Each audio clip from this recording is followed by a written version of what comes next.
Number 5. Grigory Rasputin. Grigory Rasputin, the Mad Monk of Russia, was a mystical healer who wandered Russia in the early 20th century. Now, I could do a plot summary of what Rasputin got up to, but honestly, Boney M did a better job than I ever will, so just I'll tab out of this video real quick, listen to that song, come on back. Okay. Did you? Well, if you didn't, the quick rundown is that the Black Monk genuinely believed himself to be a holy healer with otherworldly powers, and was appointed a lofty position by Tsarina Alexandra to heal the young prince of his hemophilia. He was rumored to be part of a secret order called Klisti, connected with all sorts of scandalous practices. Now, no official connection was ever made to Rasputin and the sect. Rumors of the man still persisted. He carried an infamous reputation around the country, with stories of his wild debauchery and black magic, stories of wild powers. Did he really have otherworldly powers? Given his infamous nigh immortality, I am a bit inclined to agree with him. The man simply could not be put down without serious effort. There was a plot to have him enticed by a courtesan and castrated until he caught wind of it. In 1914, he was in the chest by a beggar and shrugged it off like it was nothing. Now, of course, the most famous story of Rasputin was his assassination at the hands of the Tsar's cousin and a handful of noblemen. As the famous legend goes, he was poisoned, bludgeoned, and drowned, and still that wasn't enough until he passed later in the day. Was Rasputin just Russia's toughest customer, built different? Or did he have some sort of mystical help from another world? We may never know. Hey, are we having fun with the channel, my little freaks and creeps? Stay subscribed for more scary content every single day. Number 4. Vlad the Impaler. You know, with a title like Vlad the Impaler, it's safe to assume that the guy was probably up to no good, demon or no demon. Perhaps you've heard the legend that Vlad Tepes was the inspiration for Count Dracula, which should tell you even more if you want to judge of this guy's moral character. Vlad was a prince of Wallachia, an area that's now known as modern Romania. Vlad grew up in a very dark period of Wallachian history, coming up while the Ottoman Empire was setting its sights on just about everything good in Eastern Europe. Vlad was made king of Wallachia, but first he was deposed and exiled after an assassination plot on his brother and father. He would reclaim the throne in 1458 and quickly began a campaign of bloodlust to show the world he was not someone you should be messing with. One of his most infamous acts, and where the dubious title comes from, was after fending off an Ottoman invasion, he impaled 20,000 soldiers and left them as a grim forest of the damned. And some legends say he would eat dinner in front of this. Downright demonic behavior. There's some debate as to whether or not he really is the inspiration for Dracula, although of note is that beside his infamous sobriquet Vlad the Impaler, he went by the nickname Vlad Dracul, owning from his father's position in the Order of the Dragon, which translated to Dracul. There are also stories of Vlad washing his hands with the blood of his enemies, which I'm gonna be honest, that kind of sounds like something Dracula would do. It's worth noting too, no one really knows what happened to Vlad's body. We know that he was slain in battle, and that he was eventually put down after years of carnage, but his body or grave has never been found. Perhaps it's because it's still walking, or flapping, whatever a bat does. Number 3. Herbert Mullen. 1970s again. At the exact same time, in the same area, police had 2 serial killers to keep up with. Herbert Mullen and Edmund Kemper. No relationship to each other or each other's cases. Mullen was a paranoid schizophrenic in and out of mental health facilities in California during his teens. Mullen then kills 14 people during a 4-month period due to, quote, the impending natural disaster that would happen if he didn't. Mullen was convinced that the voice in his head he was hearing was telepathic. Mullen claims the voice of the Father had explained that the Vietnam War acted as a giant sacrifice that saved us from an earthquake and another one was coming soon. Constantly hearing the man's voice named the Father, encouraging him to gain more blood sacrifices, Mullen bludgeoned a man to death with a baseball bat. Mullen claims that the man was actually Jonah from the Bible and was begging him to sacrifice himself to Mullen. He then murdered a woman in the front seat of his car before dismembering her in a nearby park. Yeah, this is real satanic stuff, I told you. His third victim, a priest that he was confessing to in a Catholic church. Mullen says the priest claims to have telepathically begged him to sacrifice his life for the cause. Mullen then killed 5 people in one day. He claims that all the victims telepathically begged to be sacrificed as a good deed to the Father. Herbert Mullen remains in custody, and who was the father who kept talking to him through all of these people? Number 2, Richard Ramirez. This next guy is really nasty and deserves to be in the second spot. 13 counts of murder, 5 attempted murders, 11 assaults, and 14 burglaries. Sounds like a hell of a guy. The Night Stalker. Charming name for what this man did. Born in Texas, his older brother went to Vietnam and returned with some pretty gruesome stories and some pretty gruesome visuals. The young Ramirez, soaking all of this up, grows up obsessed with the satanic occult and fascinated. He made various references to Satan during his legal proceedings. His trial began in 1989, and he was convicted of 13 murders and a variety of other crimes. Nearly 2 months later, he was sentenced to death, with the judge stating that his crimes showed, quote, cruelty, callousness, and viciousness beyond any human understanding. And the worst part was that he made most of his victims pray to Satan and swear on Satan that they were going to tell him the truth, whatever he asked. I'm not really going to get into the sick details of really what this man did, nor will I with the number 1 spot, but it involved hammers, machetes, ropes, knives, guns, you name it, anything violent. He was an absolute nasty creature that liked to torture his victims and really drive the satanic love for you-know-who. First responders would have taken pictures of numerous satanic symbols drawn on the walls in almost a ritualistic reenactment. He was captured by the use of the huge media surrounding his story on the way to take his next victim's life. His trial was truly a disgusting display of media attention, one of the most expensive court cases to date, losing only to O.J. Simpson. He screamed "Hail Satan" at his hearing and flashed self-harm pentagrams. He died of cancer in 2013. This guy must have signed some sort of book for you-know-who. Coming in at number 1, Charles Manson. Okay, so most of us are all familiar with this man and his famous case amongst American pop culture. Ramirez was said to have been a copycat of this man, and I can see why with all the satanicness. California in the late 1960s. A criminal, musician, and a victim of LSD studies, Charles Manson would go on to start and lead the Manson family cult. A small religious group with unclear motives but lost souls and a ton of drugs, and a father to now a family. In summer 1969, some of the cult members committed murders in LA. Apparently, Manson had ordered his followers to kill the people who had lived at the address he had given them for their initiation. The murder of actress Sharon Tate and 4 others in her home on August 8th and 9th, including the La Biancas the next day. Another 2 victims. 4 members of the family committed the murders under Manson's instructions and satanic offering. Manson apparently heard voices that there was going to be a race war brought on by religious disputes, and that these killings were an offering to who exactly?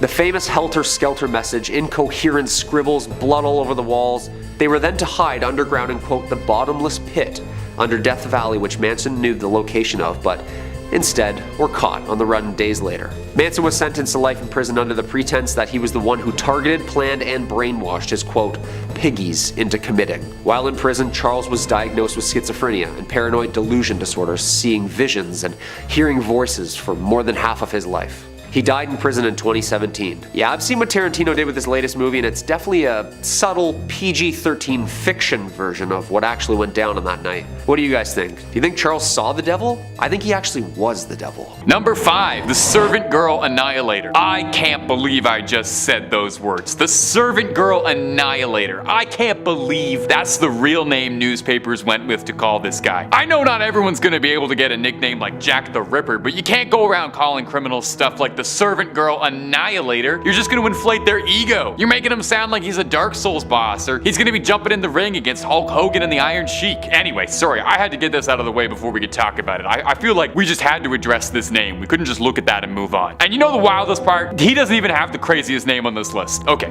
let's get into it. The Servant Girl Annihilator was the nickname of a brutal night stalker who preyed on the streets of Austin, Texas in 1885, a full 3 years before Jack the Ripper would stalk Whitechapel and steal all the fame and fortune in the attacking women at night community. Despite his name, he actually didn't exclusively target women. Unlike his British counterpart, Mr. the Ripper, the SVGA attacked men and women, although he mostly focused his attention on women, and they were all servant girls, which is where the name came from. He ended up slaying 7 women and 1 man, and critically injured 6 women and 2 men on top of that. All of his victims carried out the same way, attacking them whilst they slept in their beds, and then dragging them out into the streets when he was finished with them, usually with a sharp object such as a knife or a needle sticking out of the ear. There was a wild manhunt for the Annihilator, and it's said that in 1885 some 400 men were questioned and interrogated about the identity of the Annihilator. Elected officials apparently refused to believe that it could be the work of one lone psycho, thinking there was a group of men committing these crimes together for Lord knows why. While several men would end up being questioned, no one was ever successfully linked to these brutal crimes. He was never caught, but an increased presence by sheriff's departments enforcement and citizens forming an armed militia to protect the streets were enough to scare off whoever was doing it into fleeing the area, and eventually the crime stopped. So where did he go? That's the question, because he was never found. There are some who even wonder if perhaps maybe he bought himself a train ticket and found his way to Whitechapel to continue his spree. And my friends, if you're looking for more true crime stories, more rumors, whispers, conspiracies, cryptids, aliens, video games, movies, and whatever else we got, Top 5 Scary has it all. Number 4, Bible John. Everyone on this list has a weird nickname. Everybody. I'm gonna tell you that right now. I'm just gonna spoil that for you. Coming up next on this list is going to be Bible John, who's got a name that is deceptively unassuming. Bible John was an infamous executioner who preyed on women in Glasgow in the late 60s. All of his victims he met at a popular nightclub, the Barrel and Ballroom. He operated for a few years and is confirmed to be connected to at least 3 cases and maybe more. He was subject to one of Scotland's most extensive manhunts. He was the first time a composite sketch in the country was ever used as the front page of the newspaper. All because there were so few details about the case or just who he was. What few tidbits of trivia and information we have on Bible John, his crimes, his motives, and his modus operandus come from one of the victim's sisters, who very briefly shared a taxi with Bible John and her sister on the night of her death. Her very brief witness, it was only a 20-minute trip, was all the information they had to provide investigators to form a psychological profile of him, aiding in the investigation. Now, the name Bible John would stem from his practice of obsessively quoting the Bible and ranting and raving about adultery to his victims before, well, you know. The statement we have with Gene Puttock states that in the short period of time they spent together, he was making nigh constant and frequent references to specific Bible passages and really hammering home how much he hated adulterous women. He preyed on brunette women who all looked fairly similar and found them all at the same nightclub, charming them and then attacking them. Their bodies would later be found naked in the streets with signs of strangulation. The only witness, one Gene Puttock, passed away in 2010, with no more leads and the case having been on ice for nearly 50 years. It's very unlikely Bible John will ever be found anytime soon if he's still out there. Number 3, Nikolai Zhumagaliev, the Metal Fang. Nikolai was born in 1952 in the Soviet Union. He went to railway school before being conscripted into the Soviet army. After his service ended, he tried to go to university or become a driver, but failed at both. He worked various odd jobs, including that of a sailor, a forwarder, an electrician, a bulldozer operator, and a firefighter. He spent a lot of this time fantasizing about and planning murders, committing his first in 1979 on a woman he had encountered traveling across a rural path. He committed 5 more murders that year, whose victims he then cannibalized, and may have committed more if not for the fact that one night he got extremely drunk and accidentally shot one of his co-workers. He was arrested, diagnosed with schizophrenia, and sent to a mental institution. He was released less than a year later and he resumed his murders, committing 2 more. His 9th murder is what resulted in him being captured, as he had invited guests over to his home. He brought one of the guests into a different room, killed them, and began dismembering them with an axe. The other guests walked in on this and fled the scene before calling the police. They came to get him, but were so shocked at the sight of him that he managed to escape before being captured the next day. He was declared insane and incarcerated in a mental hospital where he remained for the next 8 years. In 1989, while being transferred to a different hospital, he managed to hijack the vehicle and escape. He was able to avoid capture for 2 years, killing at least 1 more person while at large, before he allowed himself to be caught stealing sheep. His hope was that he would not be recognized and could go to jail for a relatively minor offense. The story he gave the officers didn't add up, and a colonel familiar with the case was sent to check the situation out. He identified Nikolai, and he was sent back to a mental hospital where he remains to this day. Number 2,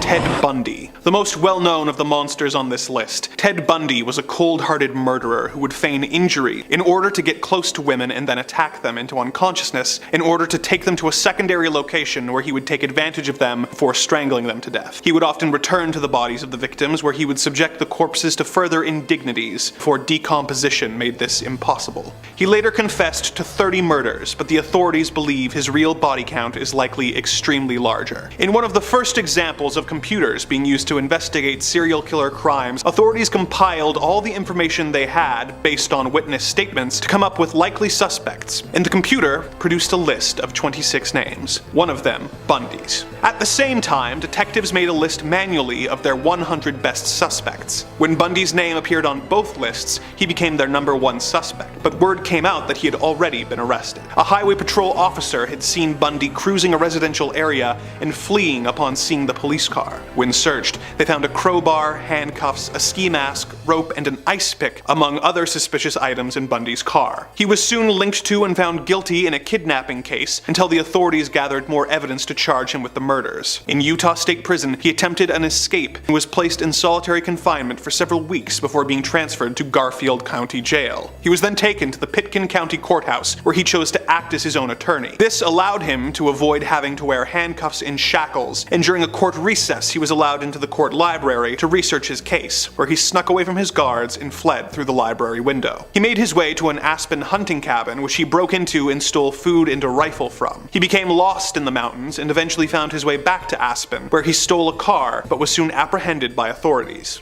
He was sent back to prison, where he acquired a hacksaw blade and spent 6 months sawing a hole in the bars in his window. He squeezed through the gap and into the crawl space, which led to the chief jailer's apartment, where he stole clothes and walked right out the front door. During the 2 months of freedom following his second escape, Bundy managed to kill 2 sorority girls and 1 12-year-old girl before eventually being arrested for driving a stolen car near the Alabama state line and being sent back to prison, where he remained until his eventual execution. Number 1. Earl Nelson. When Earl Nelson was 2 years old, his parents died and he was sent to live with his grandmother and her 2 younger children. Even from his young childhood days, he exhibited self-loathing and morbid behavior, being expelled from his primary school as a 7-year-old. He got even worse after being hit by a streetcar and being knocked out for almost a week. Upon awakening, he began to suffer from intense headaches and memory loss, and his behavior became more and more erratic. He was in and out of prison as a young adult for relatively minor charges such as trespassing and larceny. He eventually ended up in Los Angeles County Jail, where he remained for 5 months before escaping and joining the Navy. He was committed to the Napa State Mental Hospital by a Navy psychologist who described him as living in a constitutional psychotic state. The doctors at the institution described him as suffering from hallucinations and paranoid delusions, but they deemed him relatively harmless. In his time at the hospital, he managed to escape 3 times, causing the staff to nickname him Houdini, and eventually stopped searching for him. He was sent back to the hospital after trying to assault a minor, but escaped 2 more times before eventually being discharged in 1925. The next year, he began his string of murders. He would travel the country pretending to be a harmless traveling Christian, looking for women with rooms to rent. He would then be invited into the women's homes, whereupon he would assault and murder them by strangling them.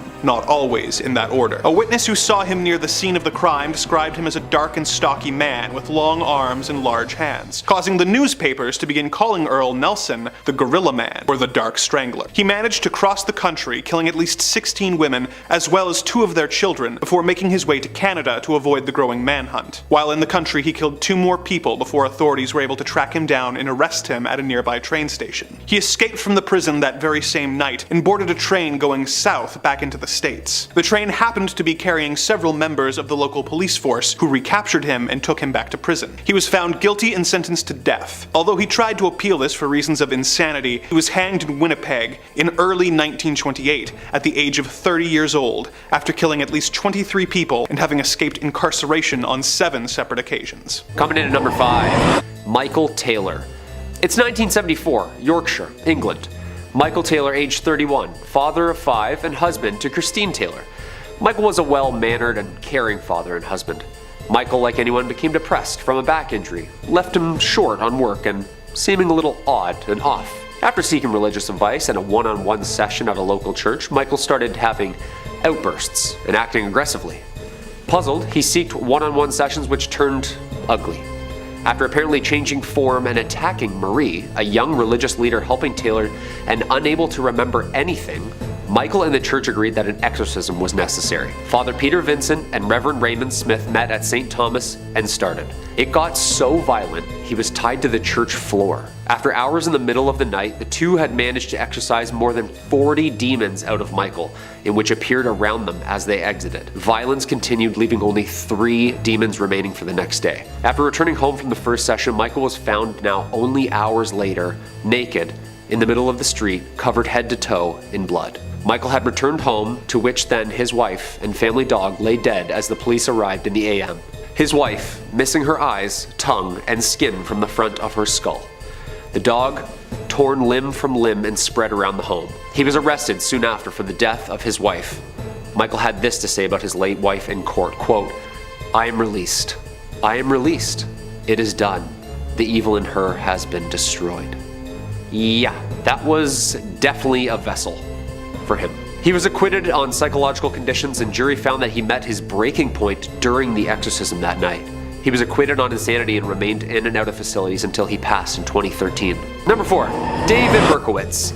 New York, 1976, and the police were busy on the search for a man shooting couples in the New York area, which had started to become a citywide phenomenon that summer. Brunette women with long hair frantically cut and dyed their hair blonde in fear. The .44 caliber killer was the title the press gave David in his earliest of assaults. After losing his job, David began to experience psychotic episodes and claimed that his neighbor's German Shepherd had begun talking to him and eventually explained to David that he was a demon. He took the name after the pet's owner, Sam. It was this dog who ordered the killings by David and claims that the pet coaxed David into killing. David used this summer to shoot 8 people, resulting in 6 lives and the stabbings of 2 others. Using his .44 caliber bulldog revolver, David sent police on a wild goose chase around New York City with handwritten letters, David mocking the detectives with cryptic messages. Some of them explain who Sam is, and some of them explain what Sam does. Some mock police, saying that they are never going to find or stop him. David was finally arrested just hours before his next planned victim's visit. He applauded police in their ability to stop him, in the back seat of the car, laughing and cheering. Although David pleaded not guilty to insanity and pleaded guilty, expressing that he was coaxed by the demon and that it demanded him to kill for hell. He was sentenced to 6 consecutive life sentences with parole after 25 years. During the mid-90s, he amended his confession and claimed that he had been a member of a violent satanic cult that orchestrated the incidents as ritual murder and pleaded guilty to stabbing and attempting to murder others before the shootings had even begun. His letters are public and spine-chilling. Check them out. Real Riddler stuff. Quote, "I am the monster. I am Beelzebub. I am the chubby behemoth. Police, let me haunt you with this. I'll be back. I'll be back. Yours in murder, Mr. Monster." Okay, his violent spree led the legal system to create a new law called Son of Sam's Law, designed to create criminals from financially profiting from the publicity created by their crimes, which, at the time, he was basically a celebrity. He remains in prison to this day. Number 3, Jack the Ripper. Jack the Ripper is one of history's most infamous criminals, and honestly, maybe the most. Over 130 years ago, and we are still absolutely fascinated by his crimes, and we still don't even know for certain who he was. Could still be out there, he could still be at large. He terrorized Whitechapel through the year of 1888, leaving behind a series of sickeningly grisly crime scenes, torn apart and left in the street for all to see. There are at least 5 confirmed cases that are attributed to Jack the Ripper, but there are several more that are speculated to be attached to him, with some suggesting that it could be anywhere from 13 or higher. Jack eluded capture, stupefied his pursuers, and taunted his would-be captors, sending the police souvenirs, I guess, from his crimes, wrapping in the mail and sending them out. On one occasion, he did this alongside a threatening letter, boldly claiming to be from hell, known as the From Hell letter. The jeering letter taunted the police, inviting them to catch him, while he described the pleasure he took in his sick, sordid dealings. Investigators were downright stumped trying to find the guy. They suspected he didn't have any level of medical training, as his hurried slashes led them to believe he could have been a butcher. The way he slashed his victims was beyond horrific. He left them missing and in some cases beyond recognition. It seemed too like he could be in multiple places at once. A body discovered in New York a few years after the crime spree matched the victims of Whitechapel almost perfectly. Was it a human performing all these sickening acts? Or could the Ripper's mangling be attributed to a demon that was preying on the women of White Castle? It would explain how he was so elusive and managed to evade capture for all those years. Number 2, Emperor Nero. Now, perhaps you've heard of Emperor Nero. You've probably heard the story of him playing the fiddle as Rome burned around him. But honestly, historically, that barely even cracks the top 5 craziest things Nero ever accomplished in his tenure as emperor. Nero set a new standard for wildness as a world leader that I think has never been matched again. Where do I begin with him? Let's start off small. He had a dedicated legion of soldiers, referred to as the Augustans, whose sole function was to follow him around and clap and hype him up whenever he would perform. Now that's kind of harmlessly crazy. So what about the story that Nero used to use his enemies as torches for his gardens? Yeah, Nero had a passion passionate hatred for Christians, blaming them for the infamous fire that engulfed Rome, which some historians believe Nero himself started. That's pretty wild.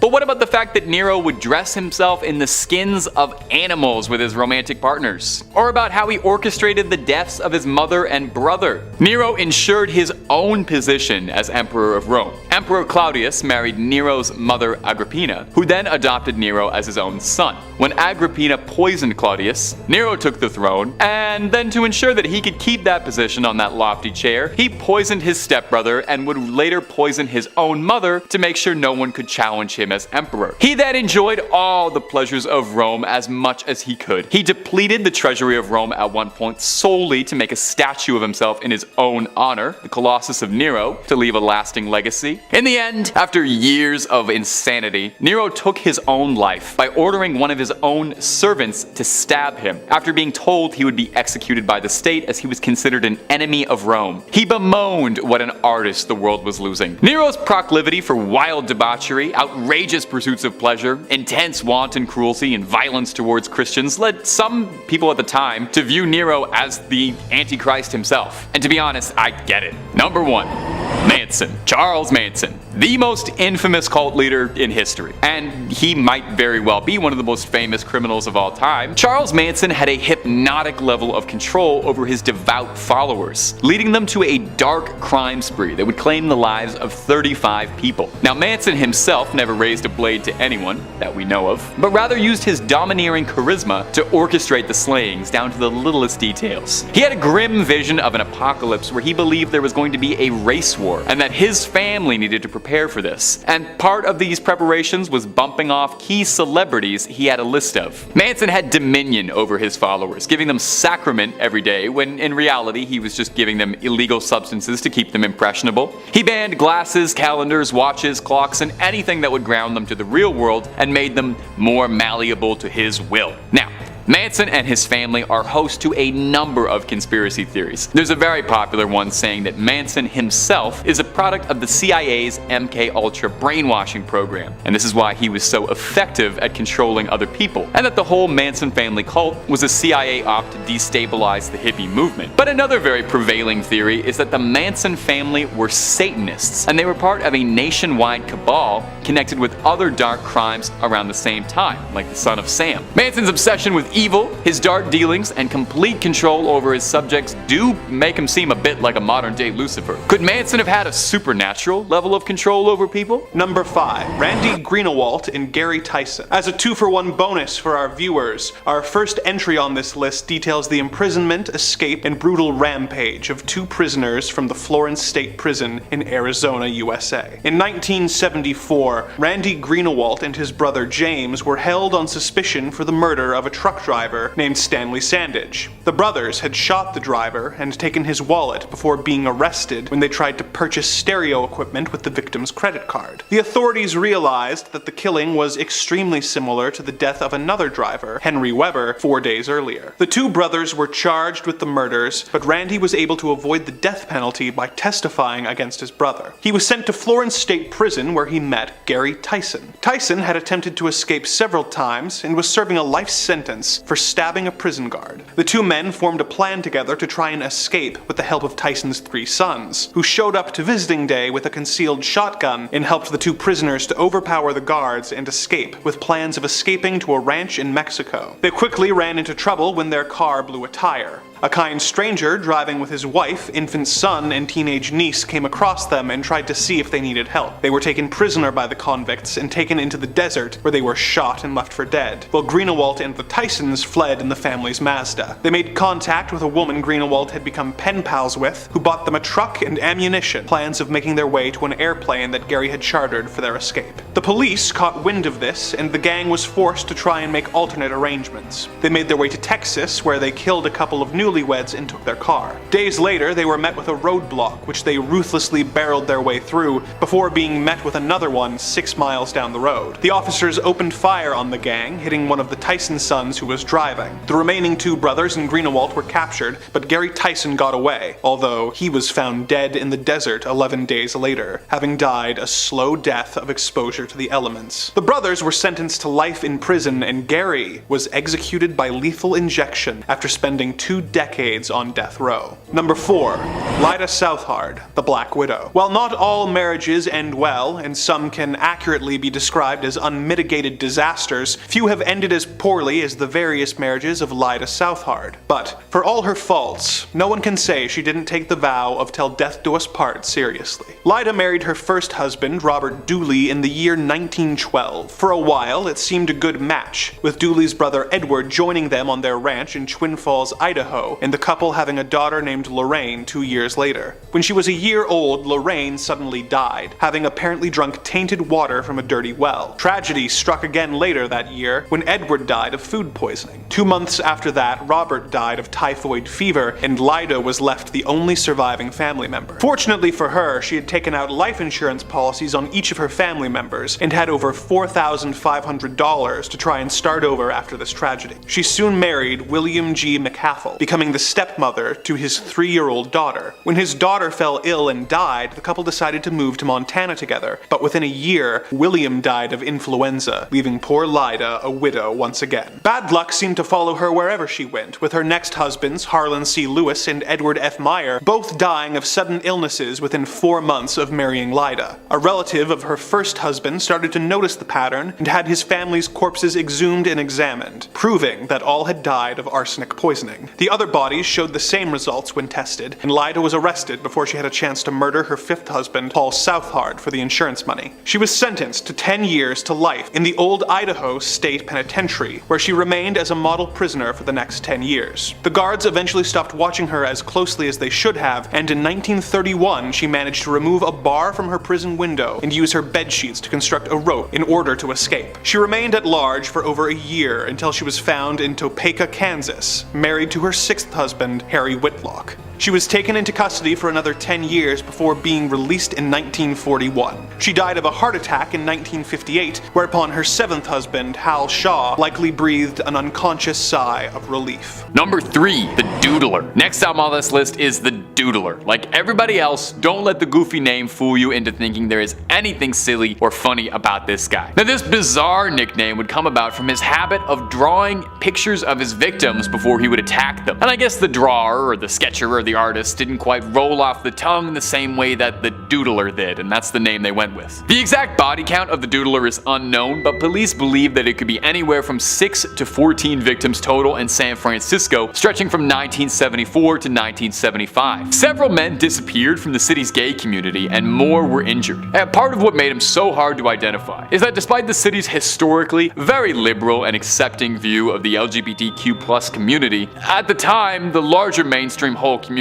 hadn't quite got there yet. And so, several of the men who would end up surviving an attack were too worried about outing themselves to want to cooperate with the police, leading to very few victims cooperating with the police, meaning there was very little information for any of them to work with, and the criminal was able to successfully elude pursuit. Ironically, for someone named a Doodler, the composite face sketch they had from witnesses is the only real bit of evidence they ever had to work with. However, unlike a lot of the other cases on this list, this one is actually still actively ongoing. There's a $200,000 reward for anyone that has any additional information. And as of 2019, this case is still ongoing, with DNA and fingerprint evidence being used to try to narrow down the ever-wide net of potential subjects of interest and hopefully get some closure on a horrible chapter in San Francisco's history. Number 2, the Pickler. Now, I've talked about the Pickler before on this channel, but his story is so horrifying and honestly unbelievable that it's worth repeating at least once. Again, goes without saying, like every single entry else on this list, the Pickler leads you to believe this is going to be a silly story, but wait about a minute, I'll explain why he's called the Pickler and all the pieces will come together and you'll regret clicking on this video. This one's kind of a dark one. The Pickler's real name was Bela Kiss, and he worked as a tinsmith in the early 1900s, living in a humble small village in Hungary. He had been married and he had children, but his wife had left and with her took the children.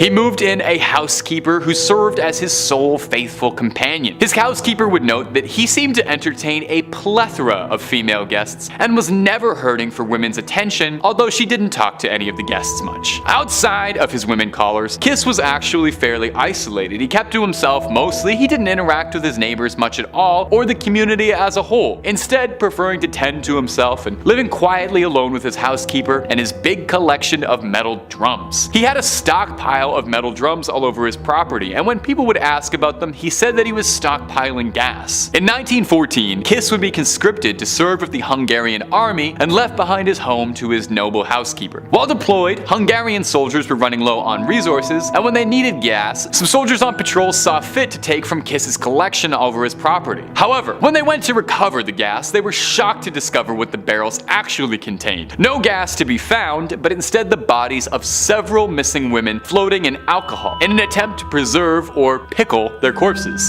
See what I mean? Not pleasant even remotely. There were 20 barrels in total, and inside each one was another missing woman. But perhaps most alarmingly of all of this is that they appeared to have been drained of their bodily fluids with punctures in the neck, which sounds made up. As if this guy wasn't scary enough, there's also the very real possibility that he might have been a vampire. Now, upon this discovery, the Hungarian army immediately moved to try and locate and apprehend Bela Kiss, but discovered that that would prove quite difficult, since he had both a very common Hungarian name at the time, and he was also deployed in the middle of the largest conflict the world had ever seen at the time, and was just one more face in a green uniform. Somehow, Kiss learned that he was being pursued and faked his death by leaving behind a corpse in a hospital that had his ID. Kiss fled and was never seen in Europe again. A few scattered sightings would report him throughout New York, but he was never found and eluded capture for the remainder of his days. It's unlikely he's still out there, but you never know. And finally, number 1, the Zodiac. If we're talking about evil people who've managed to elude capture, it might feel a little obvious to put the Zodiac as number 1, you know? But he's also one of the most infamous, strangest, and scariest criminal stories in American history, so it's never a bad story. Well, it is. It's a terrible story, but it's a very interesting one to hear. The Zodiac terrorized California throughout the late 60s and early 70s, personally claiming responsibility for 37 victims. He stole headlines and media attention for years, as the state was fascinated and terrified by what he would do next, and if he would ever be caught. His exploits have been the subject of a few films and TV, most famously David Fincher's Zodiac, starring Jake Gyllenhaal and Robert Downey Jr., dramatizing the investigation trying to find him unsuccessfully. Although he himself insisted that he left a trail of 37 bodies, the police were only ever able to connect 5 different deaths to the Zodiac. People would be attacked by a lone gunman, with nothing seemingly connecting the cases. Motive, modus, everything was unclear. The case would become legendary when he sent his infamous letters to 3 separate newspapers, containing details that only the real assailant could have possibly known about the crimes, inviting and challenging police to a game to catch him. He sent out a postcard boldly displaying "My name is," and then a blank spot with an invitation to solve one of his puzzles. If you saw the new 2022 Batman movie, Paul Dano's Riddler is directly inspired off the Zodiac, all of his methodology, taunting people, leaving weird riddles at his crime scenes, that sort of stuff. His letters were threatening, taunting, and incomprehensible. The code he wrote in would stump detectives for years, to this day, with only one of his ciphers ever being solved, and it not being nearly enough to connect any dots. The riddle that was solved spelled out a confession of sorts, but it mostly served as the Zodiac gloating about the nature of his crimes and saying that he did it solely because he thought it was fun and that it was the most thrilling, fun thing a man could do, described as being better than hunting games or getting your rocks off. He didn't mention whether or not it was better than writing riddles and codes though. Now at the time, obviously they looked into just about everyone they could, and there were several prominent suspects and people of interest, but nothing concrete and final. The rest of his riddles were never solved, and as far as we know, he was never caught. However, in 2018, a private team of investigators was absolutely determined to close the case once and for all, and put an end to one of California's most infamous mysteries. They had identified an 80-year-old Gary Francis Post, who had passed away. He resembled the composite sketches of the Zodiac, and forensic evidence had actually made some compelling arguments that could tie it to being him, but the FBI have denied this claim, and say that they still consider the case open. Will it ever be closed within our lifetime? We may never know, but the one thing that's certain is that we are not going to stop trying until we get some answers. You want my theory? Personally, I think Jack the Ripper is the Zodiac. I think that would be the ultimate plot twist to the end of all of this. Number 5 on this list is Thomas de Torquemada.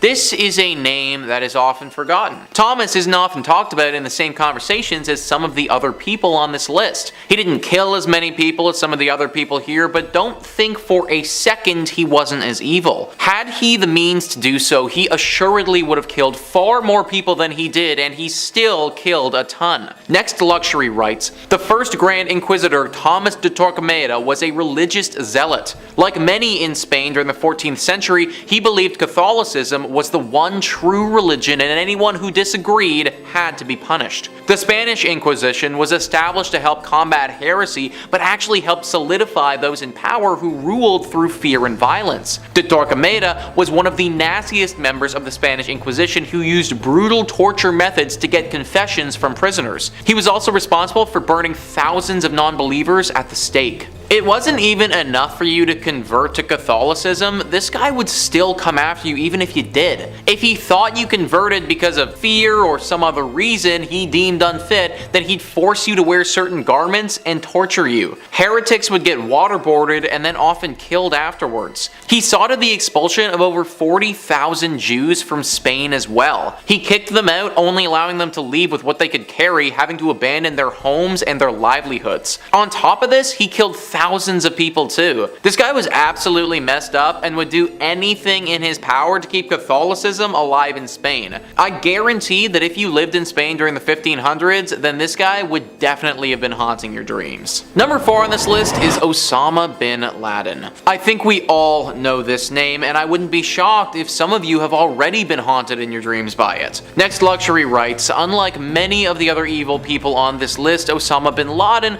wasn't responsible for the deaths of millions. He was officially held accountable for the deaths of 2,977 people. What makes him such a detestable individual was that the murders came about as a result of the September 11th attacks. This remains the deadliest terrorist attack in human history. The legend of the terrorist organization Al-Qaeda, Osama bin Laden was behind the planning of the horrendous attack on American soil. It took 10 years for the American government to find him, finally discovering him hiding out in a compound in Pakistan. An assault on the home was undertaken and bin Laden was shot on sight, ending one of the longest manhunts and bringing some closure to those impacted by the September 11th attacks. This is the biggest terrorist attack in history that we are talking about here, guys. One that shook America and the entire world when it happened. I would have been too young to remember it at the time, but most people you talk to can remember where they were and what they were doing when they heard the news that this happened. I can't imagine having that much hate inside yourself to want to do that to so many innocent people. But that was what Osama bin Laden had. He was filled with hate. He ruined the lives of so many people, and for that reason,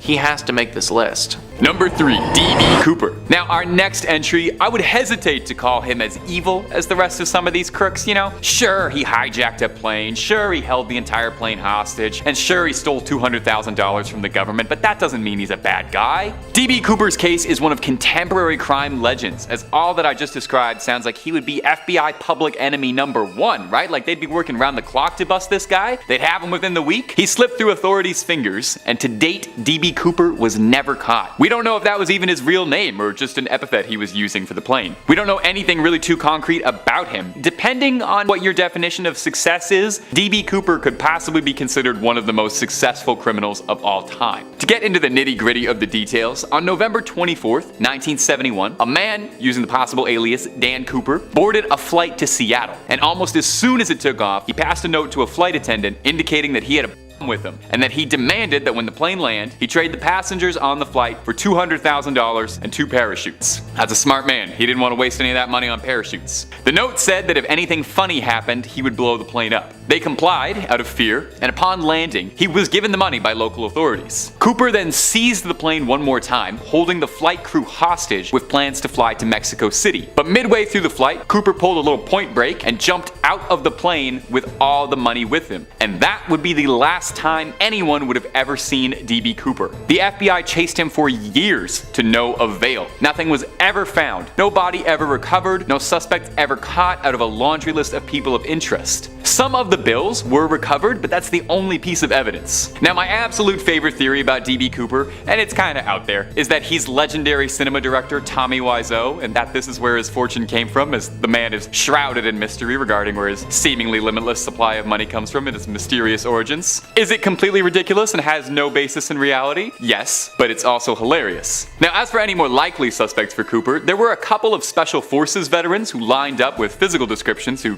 could have been capable of committing the heist, but no concrete charges were ever made, and to date, no trace was ever found. Number 2, the Zodiac. Possibly one of the most infamous cases in American history, the Zodiac was a notorious criminal, famed in equal measures for his slayings and for his chilling obsession and interaction with the police trying to track him. He was made a household name after a Hollywood flick starring Jake Gyllenhaal and Robert Downey Jr. depicting the efforts trying to find him. The Zodiac is known to be responsible for 5 different deaths terrorizing California in the late 60s and early 70s, although he himself claims responsibility for 37 victims. The Zodiac case became legend when he sent his now infamous letters to 3 separate newspapers, providing details only he could have known about the crimes, and challenging the police to a sick game of sorts, sending them incomprehensible ciphers and riddles that supposedly contained clues to his identity and the crimes within. Only one of his ciphers was ever solved, and the rest remain a mystery. The Riddler from the new Batman movie is a direct inspiration from the Zodiac's sinister dealings. For 5 years, the Zodiac would taunt his pursuers with riddles and codes, sending horrifying cards, taunts, a letter boldly displaying "My name is blank," and then a cipher below it teasing their inability to find him. A postcard with his symbol written in blood, amongst others. Part of what makes the Zodiac such a fascinating and truly horrifying case is how much he seems like a movie bad guy come to life. The planning makes him out to be some sort of sinister criminal mastermind, and it's hard to disagree with that proclamation when he's completely eluded any form of capture for the better part of 50 years. There were several possible suspects as to who the Zodiac could have been, but nothing conclusive. To date,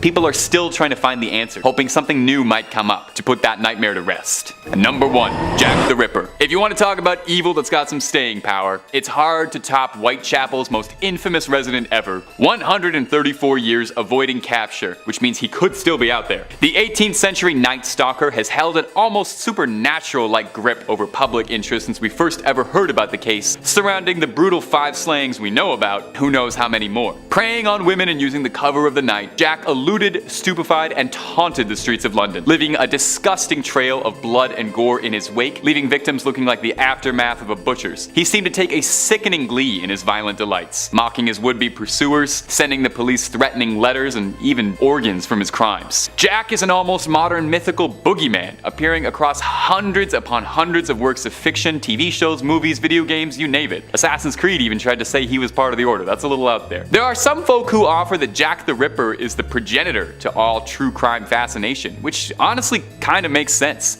As much as he terrified Londoners at the time, the media was obsessed with him, with the original media buzz surrounding him, paralleling how we talk about most brutal crimes these days. You can bet your bottom pounds that if Jack was terrorizing London today, there'd be podcasters talking about him in between sponsored ads for MeUndies. Jack's crimes shocked Londoners, as the vicious and public nature of the slayings were not exactly commonplace. So surely, in 130 years, someone had to have some idea as to who Mr. the Ripper was, right? Well, with a case as famous as this, obviously there are some options. A quick glance at Jack's Wikipedia page suggests a possible 31 different suspects over the years who've all been attributed to it. And those are just the ones who made the page. It's worth noting that we are still looking. We are still trying to find him, put this case to rest, because everyone wants to be the one to say they unmasked the Ripper. Number 5 on this list is Mao Zedong.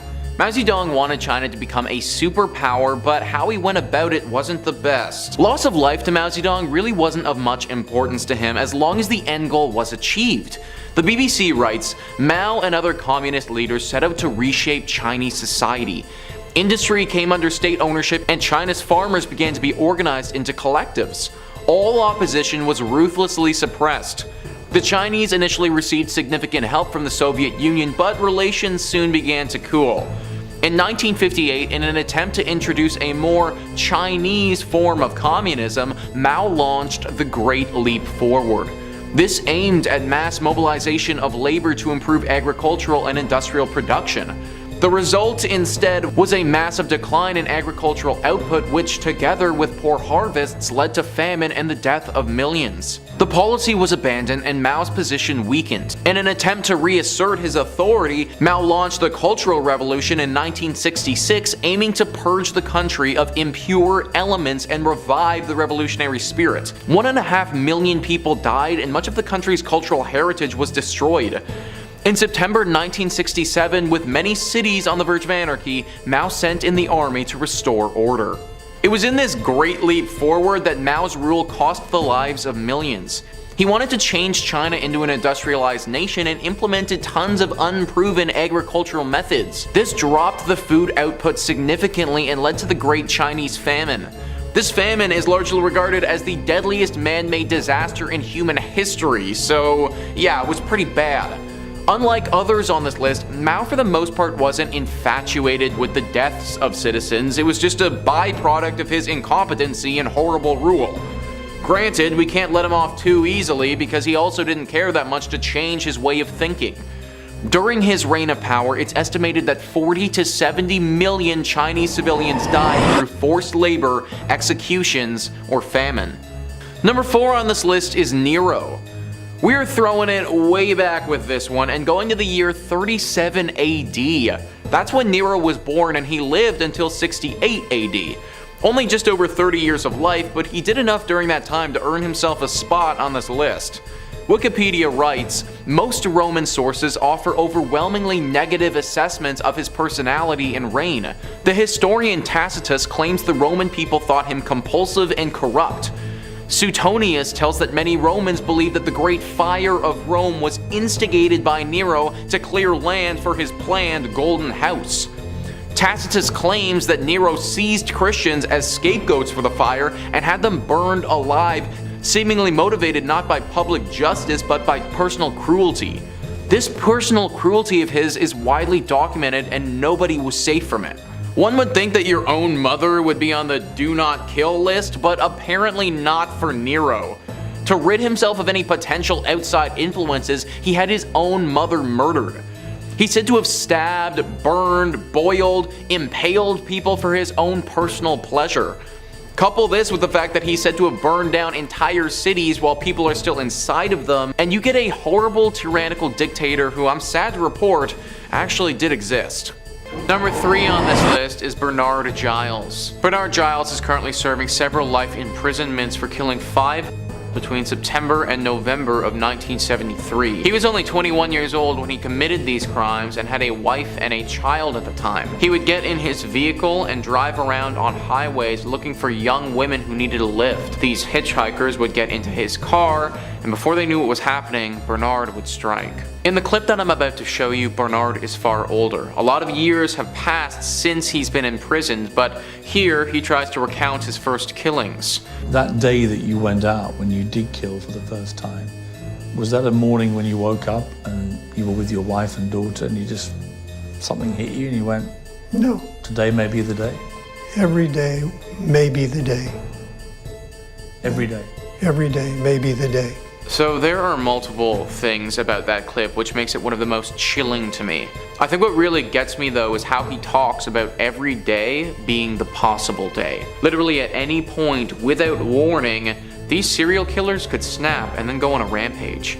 And they don't even remember who it was that they killed. At least we know that Bernard Giles will be spending the rest of his existence locked behind bars. Number 2 on this list is Ted Bundy. Ted Bundy was one of the most ruthless and prolific serial killers that we've ever known. He targeted young women in the 1970s and confessed to killing over 30 of them. How many women he actually killed is unknown, but the number is thought to be significantly higher than that.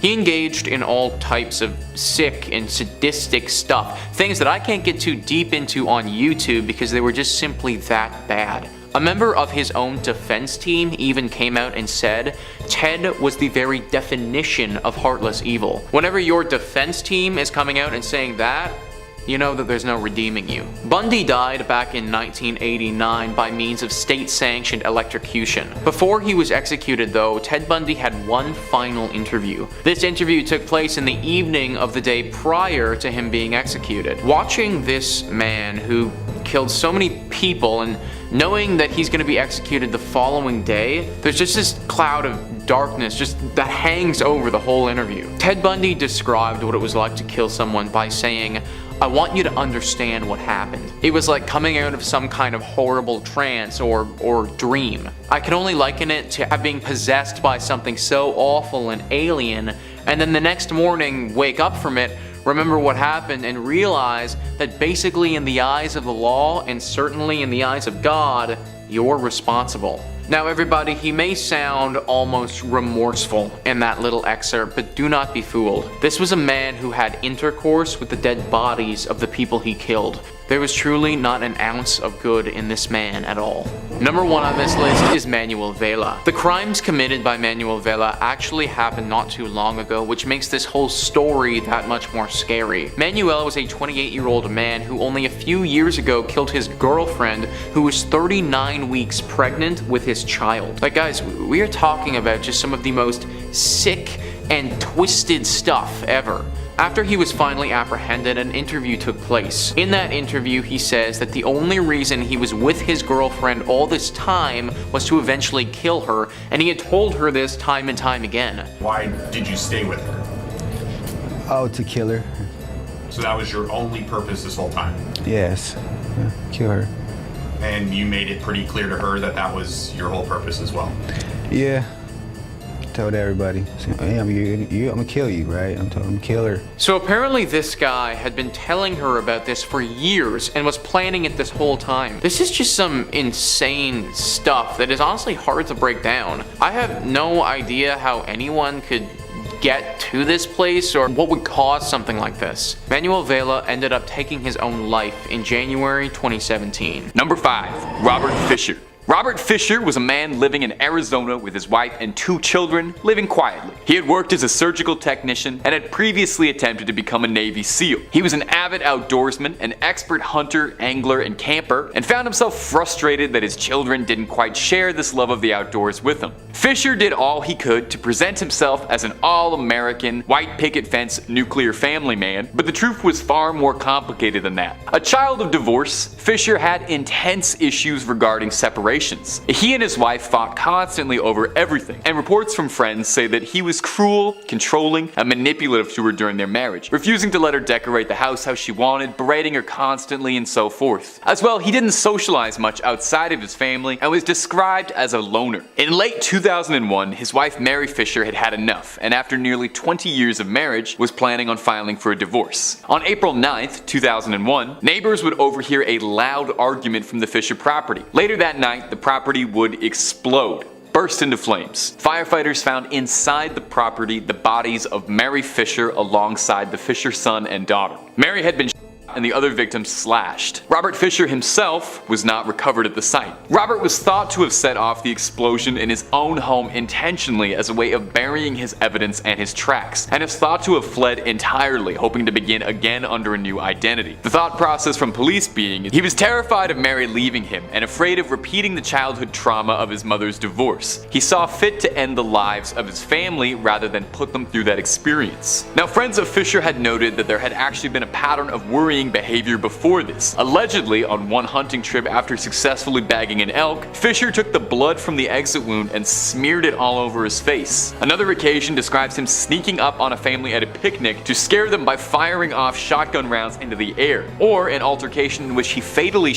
a neighborhood dog for attacking his dog, although the police had suspected there was foul play. Fisher was never found, and police aren't even sure if he's still alive. One detective working the case said, "Maybe this is all we'll ever get. Maybe this is the best we've got, knowing he did it and never finding him again." And my ghouls and goblins, if it's scary stuff you're looking for, Top 5 Scary's gotta be one of the top 5 best places to watch scary videos. Ghosts, cryptids, real crimes, aliens, we got it all. Take a look through the cursed archives and see where it takes you. Now let's keep going. Number 4, Richard Lynn Baer. Richard Lynn Bear is an interesting exception on this list, as he's the only one of these fugitives who actually was caught. Now the problem with this is that he was not caught for very long. Didn't really take, as he escaped from jail shortly after being apprehended. Richard was wanted for the death of Sherry Hart, a divorcee and young mother who was waiting for a date on January 15th, 1984. Her date had stood her up, and she changed her evening plans to go out and have fun with high school friends Jeffrey Burgess and one Richard Lynn Bear. However, the evening would take an extremely dark turn, when Bear would make an advance at Sherry Hart. She rebuked him, and infuriated and incensed, Richard bashed her with the butt of a handgun, and ordered that Burgess drive them about an hour and a half away into the woods. Lynn Bear then dumped Sherry out of the vehicle in the woods, leaving her bleeding heavily. Burgess had told police he'd acted under the threat of his life, as Bear had told him he would see to it that Burgess died if he said anything about what had happened that night. However, Burgess was more than willing to cooperate with the police, leading them to finding Hart's remains and arresting both Bear and Burgess for the crime. However, Burgess would escape days before being tried from the small-town county jail, where he fled, adding him to the FBI's most wanted list for his crimes and unlawful flight to avoid persecution. As of this recording, the trail had gone completely cold, and Lynn Bear was never found again and is still wanted.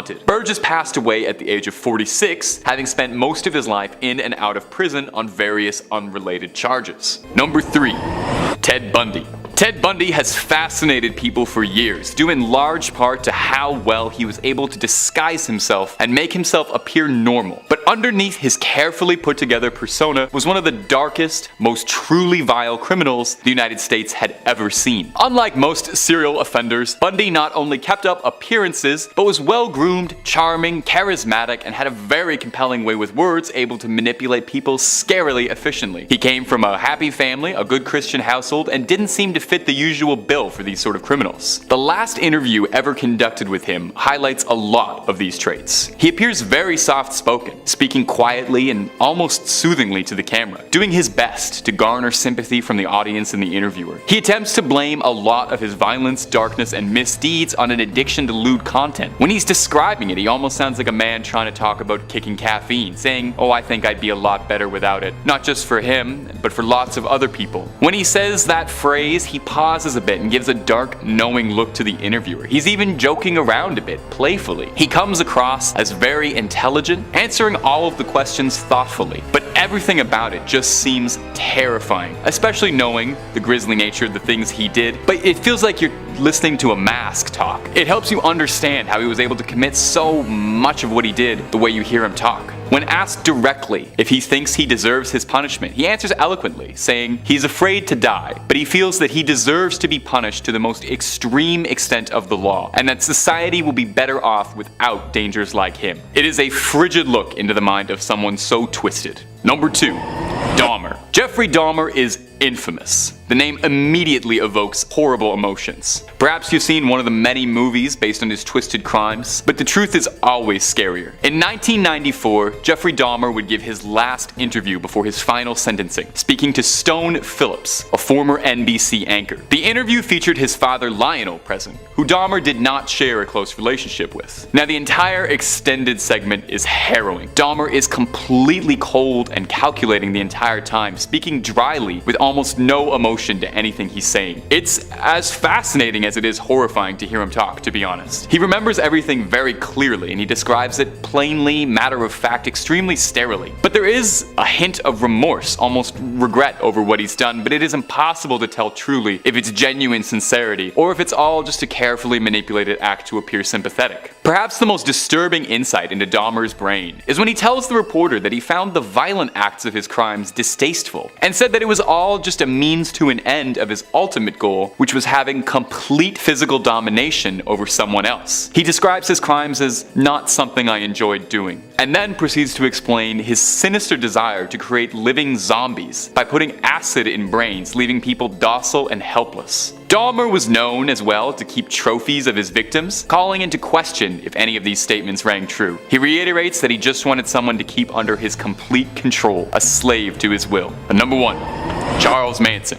Charles Manson may very well be the most notoriously well-known criminal in American history. He's definitely the most well-known cult leader. The cult leader led a string of violent attacks in 1969 to 1971 that would eventually culminate in his arrest and standing trial for his grievous crimes. Manson would spend the rest of his life in jail and occasionally entertained interviewers looking to shed light on the bizarre, grisly story. Manson was charismatic in his own way, persuasive, outrageous, and most importantly commanding and controlling. But if you ever saw any of his interviews after his arrest, you'd be forgiven for not thinking that, since pretty much every time he opens his mouth, it's either to share his bleak, nihilistic worldview or raving in a way that is just completely incomprehensible and is the gibbering of a madman. As soon as this one interview starts, he boasts that he doesn't feel guilty since he hasn't done anything he's ashamed of, and then pausing for a second and clarifying, "I'm ashamed of not doing enough." From there, he then starts speaking complete gibberish and then elaborating a bit on some of the conditions that made him this way. He talks about growing up without parents, which left him feeling like he was in a different dimension, saying that it's hard for him to think about things clearly, saying he hardly remembers breakfast. Watching Manson talk is a fascinating study. He almost seems fictional, a larger-than-life personality ripped out of a comic book film, but he's real. And the real darkness behind his eyes is a harrowing reminder of what can lie inside someone. Most of the interviews with Manson are like this. Ravings, rantings, a stream of vile hatred and aggression, and a peek into the minds of one of the most twisted men to ever live. Number 5. Frank Matthews. Our first spot is notorious criminal kingpin Frank Matthews, a legendary crime lord operating out of New York in the 1960s, who also had some pretty cool classic mafia names like Pee-wee and Black Caesar. Built himself a criminal empire that Los Polos Hermanos would have been jealous of. Starting out small, working in racketeering and illegal gambling ops in Philly in the 1960s, he had his sights set on much bigger things, working his way up, collecting numbers, making contacts, until he could start selling product for some serious money. By the early 1970s, he was already trading millions of dollars for illegal narcotics, importing his stuff from Latin America and distributing it throughout the States. Pee-wee had his hands and pockets across the country, with his criminal web spanning across 21 states at its peak. Naturally, if you're moving that much stuff around the country with that many people involved in your operation, eventually somebody's gonna get wise. And that's exactly what happened. Boys in Blue tapped Frankie's phone communications and put out a federal bulletin for his arrest. By December 1972, Frank and his girlfriend were arrested at McCarran International in Vegas. Okay, so he got caught. This kind of breaks the list a little bit, but hear me out a little bit here. Because after spending a paltry couple months in jail, Frankie made bail and quickly got out of Dodge to literally never be seen again. Now, there is some discrepancy as to what happened. The FBI suspects that he was taken care of by a major New York crime family for fears he may turn witness. But they did also post a bounty, a $200,000 bounty for finding him, so they suspected he might still be out there. No trace of him was ever found, no body ever discovered, and his story went cold. Is he sleeping with the fishes, or did he return to pull strings from the shadows? Or maybe he pulled a Saul Goodman and started managing a Cinnabon in Omaha, living life on the lam. Man, that's 2 Breaking Bad references in one point. I gotta spread them out a little bit more. We got lots more than awkwardly wedging in Breaking Bad references on Top 5 Scary. We've got the best horror content on the web at least twice a day, every day, so hit subscribe and stay spooked. Number 4, The Pickler. You know, at first glance, this is not a particularly threatening nickname. It kind of sounds like the absolute lamest Z-tier excuse for a Batman villain that you'd throw in as a warm-up before, fighting the actual cool villain of that issue. Well, names can often be so deceiving because there really is not a lot that's funny about the Pickler once you understand why they called him that. He's maybe one of the most bizarre and macabre criminals I've ever read about. The Hungarian Bela Kiss lived in a small village near Budapest in the early 20th century. He lived with an elderly maid, but otherwise kept to himself, didn't have a tight circle of friends, but he did enjoy frequent female company. I mean, of course, with a name like Bela Kiss, makes sense. I gotta stop trying to make this guy sound cute because I'm gonna regret it in like 1 second. In 1914, during the height of the First World War, Bela left to fight with his country. Now, wartime sometimes necessitates borrowing resources wherever you can, and the Hungarian army was short on gas. On Bela's isolated property were dozens upon dozens of oil barrels all conspicuously laid out in his yard. Someone alerted the soldiers and they went to go borrow a cup or two, and were shocked to discover that upon cracking open the barrels were the bodies of several women floating in alcohol in a depraved attempt to preserve the corpses, hence where the foul nickname The Pickler came from. See, it's not nearly as funny once you know why they call him that. 20 barrels,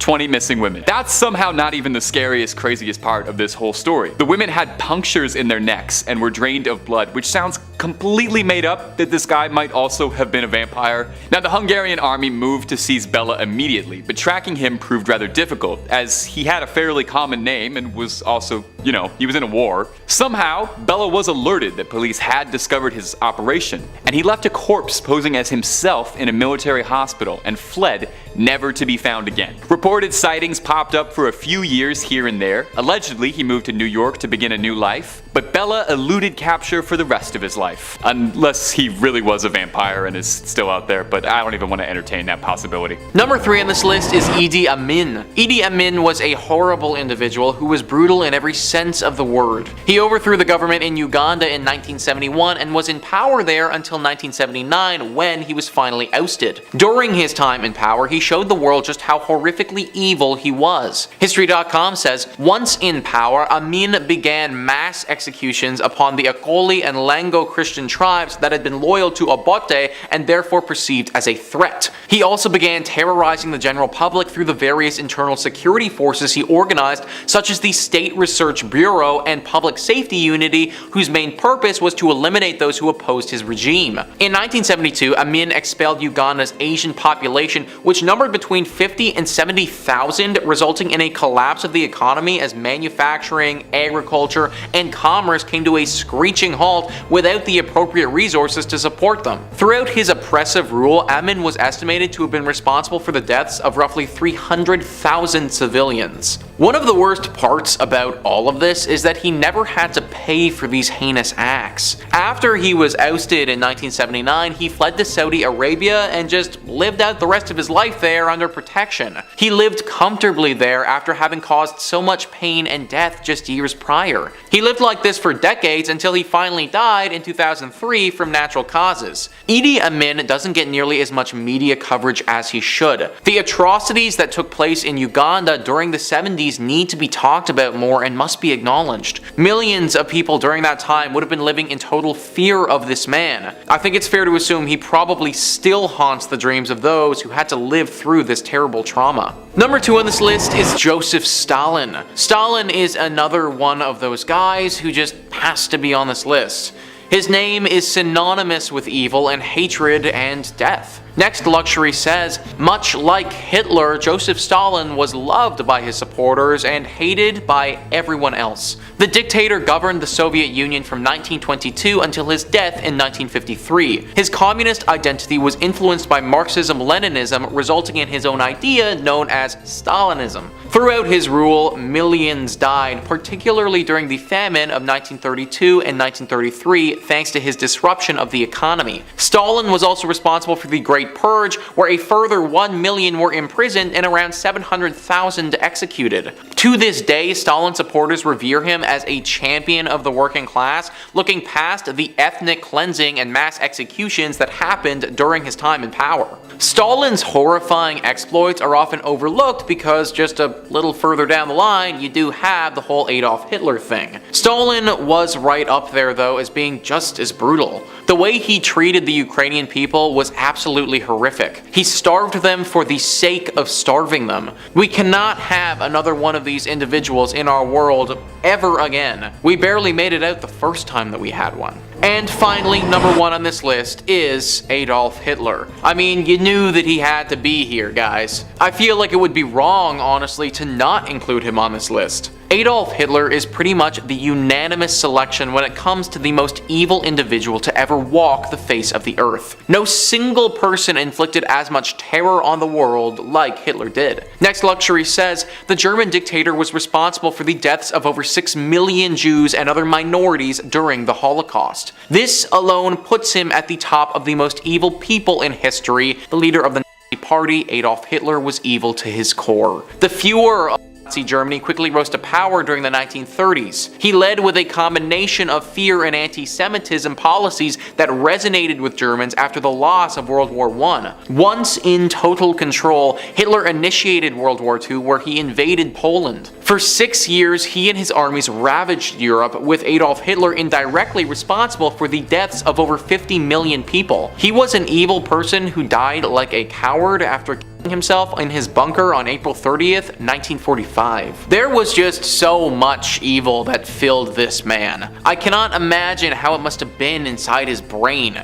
There must have been so much noise and anger flooding in his thoughts all the time. He's most famous for hating the Jews, but there were also tons of other minorities that Hitler detested. Ultimately, this one man caused so much pain in so many lives. He haunted people's nightmares when he was alive, and he's continued to do so even after his death. As a human race, all we can do is pray that no one this evil ever gets put on the planet again. Number 5. John Wayne Gacy. John Wayne Gacy is one of America's most infamous criminal cases. He's practically single-handedly responsible for traumatizing an entire generation into a fear of clowns. A vicious sadist and a remorseless criminal, hearing clips of him talk is deeply disturbing. In a series of interviews in 1992, Mr. Gacy offered a rare window into the mind of a lunatic. In the interviews, Gacy is adamant that he is innocent of his crimes, and talks in a remarkably pleasant, almost affable way. He seems like an average Joe, a chatty old man that you would probably talk to at a park or something, until little cracks in the facade keep appearing and its darkness comes out. He appears to be talking himself in circles. At one point, it seems like he indirectly confesses to something he claimed that he hadn't, and when the interviewer presses him on it, he retracts like a child being caught in a lie, saying, "I'm sorry if I led you to believe that." In the same interview, the reporter asks Gacy to show him the rope trick, the horrifying method of strangulation Gacy would use on his victims by applying a tourniquet. Gacy obliges, but when the reporter hands him the string, he chuckles wryly and says, "Aren't you scared sitting next to me?" Most chilling is when the subject changes to talk of his clowning. He seems like he genuinely loved it, and knowing the unspeakable acts he committed as a clown makes it all the more sinister. He talks about how to him, clowning was an act of regression.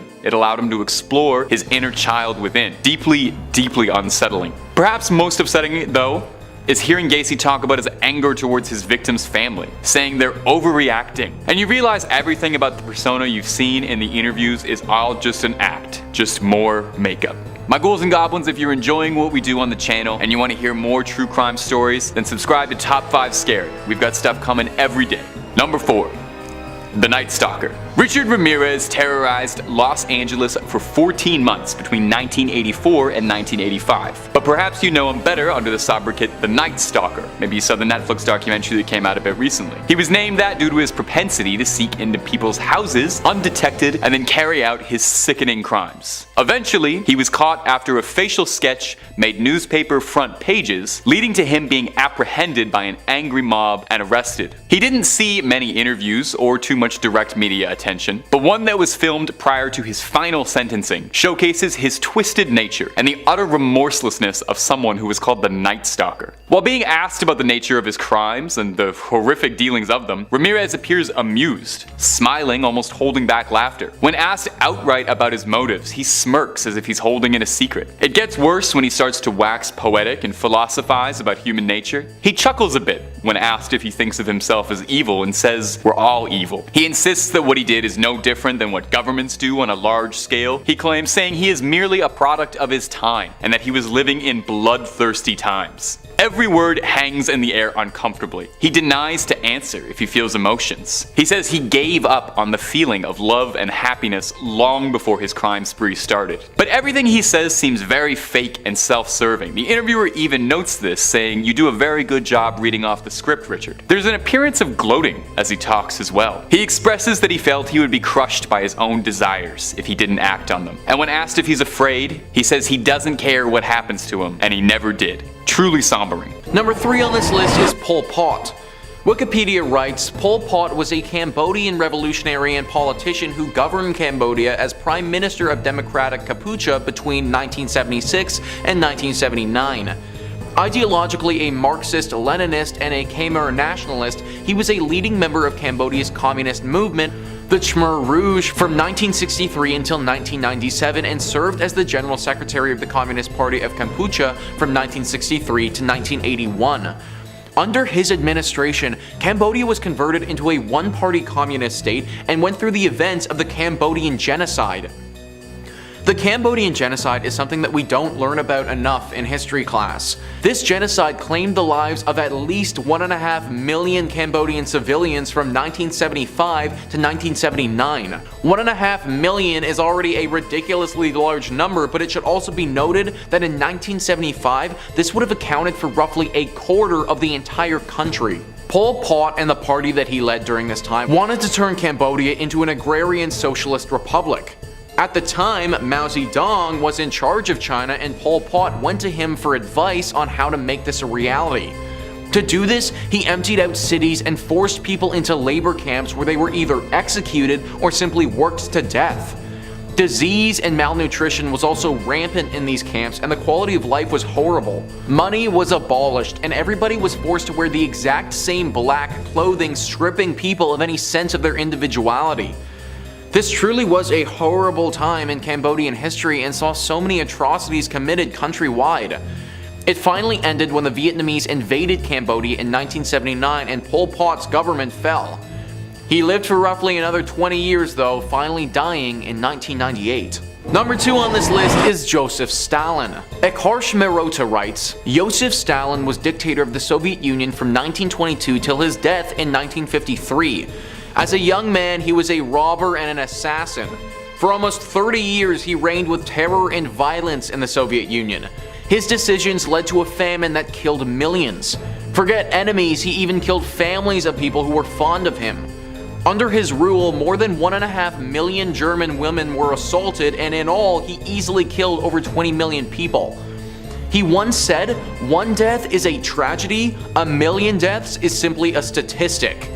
Ironically, he was nominated for a Nobel Peace Prize in 1945 and 1948, and he died of a stroke in 1953. That famine that I just mentioned frankly does not get talked about nearly enough. Wikipedia writes, the Holodomor, also known as the Terror Famine or the Great Famine, was a famine in Soviet Ukraine from 1932 to 1933 that killed millions of Ukrainians. It was a large part of the wider Soviet famine of 1932-1933. The term Holodomor emphasizes the famine's man-made and allegedly intentional aspects such as rejection of outside aid, confiscation of all household foodstuffs, and restriction of population movement. As part of the wider Soviet famine of 1932-1933, which affected the major grain-producing areas of the country, millions of inhabitants of Ukraine, the majority of whom were ethnic Ukrainians, died of starvation in a peacetime catastrophe unprecedented in the history of Ukraine. Since 2006, this has been recognized by Ukrainians and 15 other countries as a genocide of the Ukrainian people carried out by the Soviet government. This was a famine that could have been prevented or dealt with, but just wasn't. It was actually intentional. There are reports of survivors who said that soldiers would come to their homes and specifically destroy any food that they had there for no reason. Stalin truly was void of emotion, and it's sad that a man like this actually existed. And finally, number 1 on this list is Hitler. I feel like this one should really be a no-brainer, guys. Adolf Hitler had so much hatred inside of him and was the architect of such overwhelming death that he has to be at the top of the list. Hitler was born in 1889 in Austria. He never had a great relationship with his family and fought often with his father.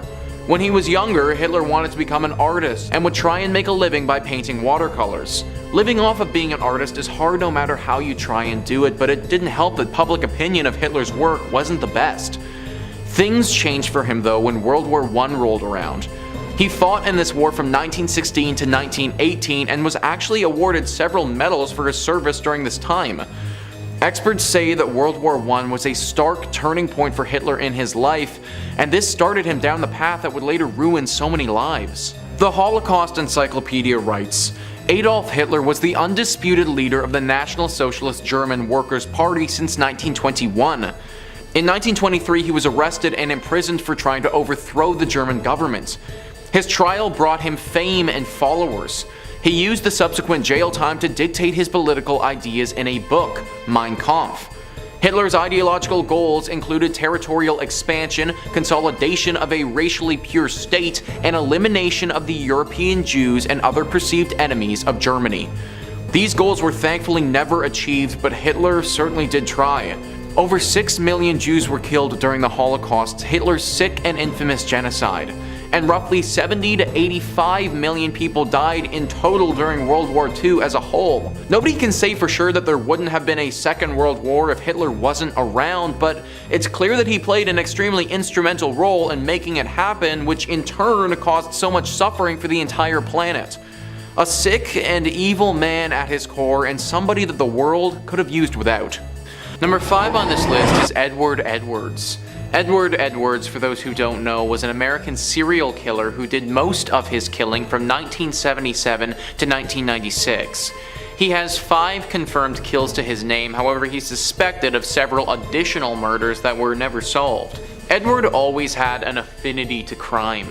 In 1955, he actually escaped from jail and went around America robbing gas stations and was at large for 7 years. He became so well known that he actually earned a spot on the FBI's top 10 most wanted list at the time. He also refused to disguise himself during these robberies because he claimed that he wanted to become famous. Eventually, in 1962, he was found and brought in. He was sent to jail, but didn't actually spend too long there considering what he had already done. He was out on parole in 1967, which, as we'll later learn, was a horrible idea. The first known murders that Edward committed were in 1977 when he killed William Lavico and his girlfriend Judith Straub. They were both very young, and he took them out into the woods and shot them both with a shotgun. 3 years after this incident, he murdered 2 people again. This time, the victims were named Tim Hack and Kelly Drew, and instead of being shot,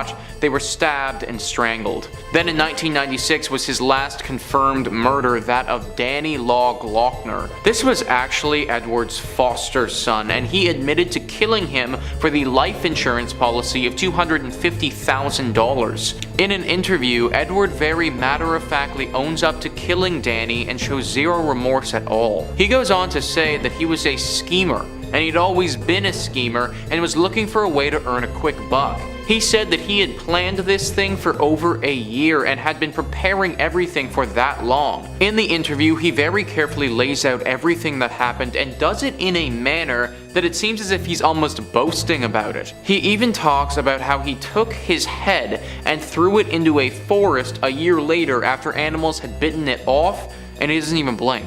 Edward Edwards was an extremely sick and twisted man who clearly was not capable of feeling any normal and healthy human emotions. He died in prison back in 2011. Number 4 on this list is Tommy Lynn Sells. Tommy Lynn Sells is right up there as being one of the worst serial killers of all time. The acts that he committed were so gruesome and just plain evil that I can't even begin to understand the level of inhumanity that it would have taken to do it. He was only convicted for 1 murder, which he received the death penalty for, but authorities believe that he committed upwards of 22. Tommy Lynn Sells was known for murdering mothers and their... He didn't just stop with them though, also killing the fathers from time to time, but there was definitely a bit of a pattern involved with the mothers. In an interview that he had while he was still alive, he comes up with a sick and twisted reason as to why he did this. I know what I went through as a child. The nightmares, the drama, the reality of who I was and what was done to me. I never wanted that to happen to another person. Tommy Lynn Sells argues that he killed children to put them out of their misery. I don't even know if there are adjectives in the English language to describe how messed up that is. Tommy Lynn Sells was eventually executed on April 3rd, 2014. Number 3, Bradford Bishop. Until I can prove that he's dead, I'm going to assume he's still alive. That's the words of Montgomery County Sheriff Raymond Knight, speaking on our next entry, Bradford Bishop. This notorious criminal has been on the FBI's most wanted list for years, and has managed to elude capture this entire time. In fact, he was taken off of the FBI's most wanted list in late 2018 to accommodate more serious fugitives, and FBI had some reason to believe he might not even still be alive. Bradford Bishop was an unusual case, as he he was a fairly promising career man with no stains on his record. He was working as a counterintelligence official, a former army serviceman, and he worked as a diplomat. Life seemed to be going fairly well for Mr. Bishop, who fathered 3 children with his wife Annette, where they lived in Bethesda, Maryland. On March 1st, 1976, Bradford was passed over for a promotion at work that he was due for. He left the office a little bit early, telling his secretary he wasn't feeling well that day. He would then drive to his bank, he withdrew a large amount of money, and he went to fill up gas in his car